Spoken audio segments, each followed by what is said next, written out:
Good afternoon, everybody. This is Diggs. It's another beautiful day out here in the Pacific Northwest. Today, we're going to be talking just a little bit about the upcoming King Rob VC, whether or not it means a light evasion meta is coming, and why in global it might just be a little bit different now.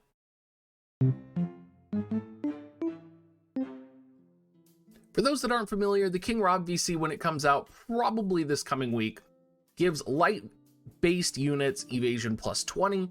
It also gives attack up. It's pretty powerful, I would say. It has some slash resistance penetration on it, but what it's most known for is like an evade King Rob Warrior of Light build, right? It can replace Shiva. All of a sudden you have a substitute for Shiva for light element slash classes. Warrior of Light, already known as a very powerful evasion unit, and has been very dominant for quite a while, especially back in the day.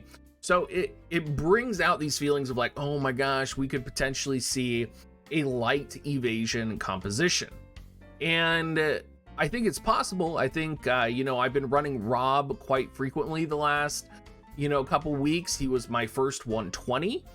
And I don't personally think that Rob is best being run as an evasion unit, just because I've really found he functions well kind of being in a composition with kind of a sturdier, tankier build, particularly with the amount of 100% hit rate attacks out there right now.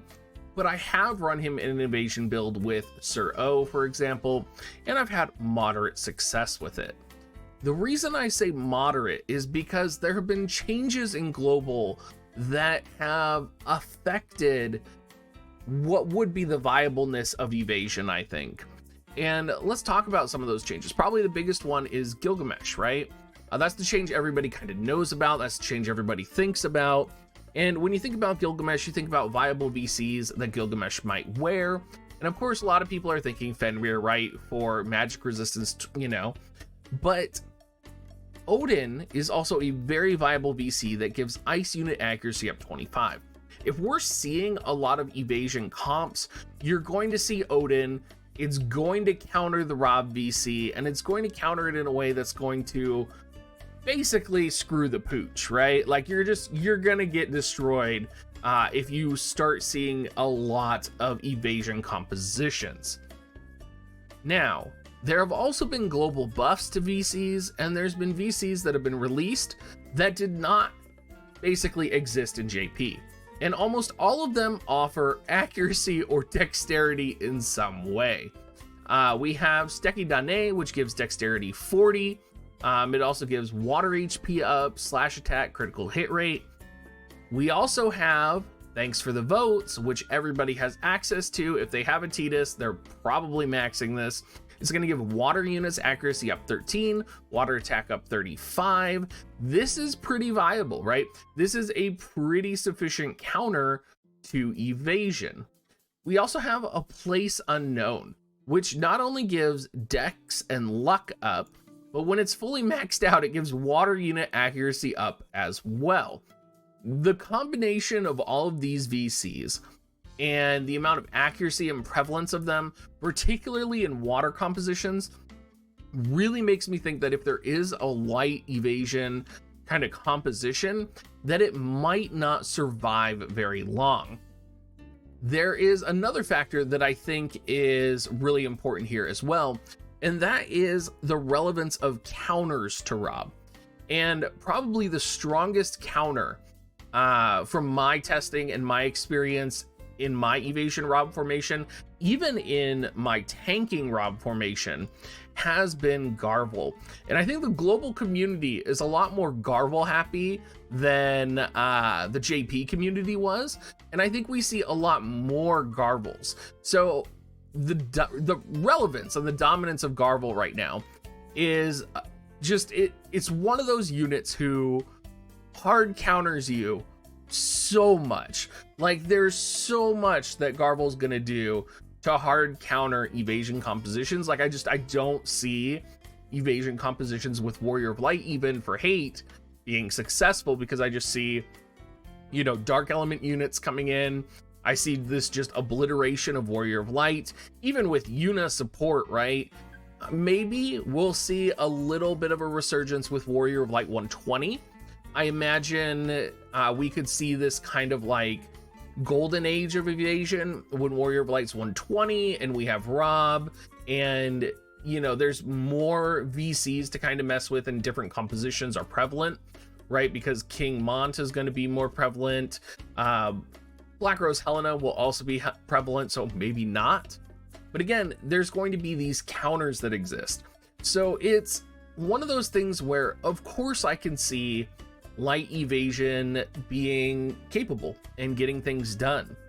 But in all of the arenas that I've been running this week with my King Rob, in all of the compositions I've been running, 9 times out of 10, it's been way better to have more max HP than it has been to be running some type of an evasion build. And maybe Warrior of Light is going to play into this where, you know, maybe you can have Warrior of Light buff and take hate and not die, and right, like you're gonna be in this weird composition where like Rob sweeps in and just murders everybody while Warrior of Light is tanking, and then you're gonna see like, I don't know, Yuna supporting and re-raise and full life, and you could set Rob in slot 1, have Yuna re-raise Rob, and so it's kind of like an annoying composition. But even then, all it takes is one shot from Garvel. All it takes is Garvel to not be in range of Warrior of Light, nail your Rob, and the next thing you know, you're screwed, right? It's a very interesting future, and I'm really interested to see how it turns out, particularly with the changes that have been made in Global, since I think it could be easily counterable, right? Like, I think we're going to see a lot of Gilgameshes. You're probably going to be running Odin for single hit resistance. Maybe you want area resistance instead, but maybe you bring a composition that's designed to counter light element comps, right? So you're going to be bringing Gilgamesh so that you can get re-raised Dispel. You'll probably be bringing Garvel because Garvel is the best counter to light element compositions that exists. Maybe you'll bring Dwayne. Maybe you'll bring another dark elemental unit for support. I don't see kind of how light evasion is going to be able to flourish. It'll probably be good. I'll definitely be testing it out. I'll definitely be using Rob's VC. I'll definitely be trying out like Rob, Warrior of Light, Yuna. But the terror of Garvel, whenever I see Garvel in my Samurai composition, in my light element composition, in my Yuna team, in my Ice team, like, Garvel scares the shit out of me. Like, I can't, like, you thought this was a video that was going to be about light evasion compositions. No, this video is about how much Garvel scares the shit out of me as an opposing player. Whenever I see one, I get scared. Now, maybe there's things that we could do to mitigate the damage that Garvel could deal, right? So, for example, like, Rob doesn't necessarily need to have bells on, which means you could lower his faith. Because Rob has one of the highest initial APs in the game, you don't necessarily need to have bells or any sort of AP buffing capability on him besides his native buffs. Sometimes even having bells is a detriment because he doesn't use his own devotion, which is one of the biggest damage dealing increases that he can get. Not only does it give him more crit, it also gives him more defense penetration, or maybe it's slash resistance penetration. It's one of those. But yeah, I don't know. I don't know how it's going to turn out in Global. I'm kind of interested to see. I think people right now are still maxing out their Gilgameshes. I think they're still kind of teetering with different compositions, trying to figure out what's going to work, what's going to counter light elemental teams, what's going to counter Yuna, right? Like, we're in this flux area right now, and I'm curious to see kind of how it's going to all play out. Anyway, everybody, we'll probably be doing a lot of videos on light evasion next week, and this is kind of like a setup video for all of that, because no doubt I'm going to be trying out light evasion just because I love King Rob and I love evasion comps, and I've been running Sir O evasion comp this week, and I could see it enhancing my O evasion comp, but I can't see it helping me survive a Garvel encounter. Like, literally, Like when I see like I need like a button that I can push, like a big ass red button right here. That's like, it's fucking Garvel, get out, right? Like get the fuck out of that fight. Like this is the worst thing I hate seeing. Anyway, you guys, Garvel might be my newest trash tier unit that I hate more than Ayaka, but he does good work. Have a great rest of your day. As always, if you want to support me, make sure you use my affiliate link at dig.gs/coins, and have a good Sunday. Yeah. Talk to you later, everybody.